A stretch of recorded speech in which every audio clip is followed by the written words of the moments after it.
श्री सिद्धरामेश्वर यांच्या यात्रेला आजपासून सुरुवात झाली आहे। तैलाभिषेक सोहळा हा आज पार पडतोय।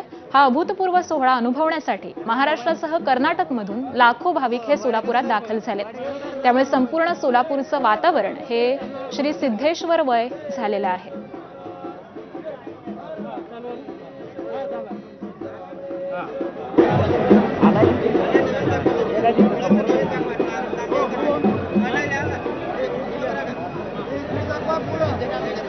चरणी हीच प्रार्थना करते की सोलापूरची प्रतिष्ठा आणि परंपरा अशीच ठेव आणि जे काही सर्वसामान्य लोकांवर संकट असेल, मग ते महागाईचं असेल, गढूळ पाण्याचं संकट असेल, कमी पाण्याचं संकट असेल, रस्ते आणि भ्रष्टाचाराचं संकट असेल, त्या सगळ्या संकटावर ही संक्रांत येऊ दे अशी मी सिद्धरामेश्वराच्या चरणी प्रार्थना करते आणि पुन्हा एक पुरोगामी विचाराचं सोलापूर आणि महाराष्ट्र उभं राहू देत।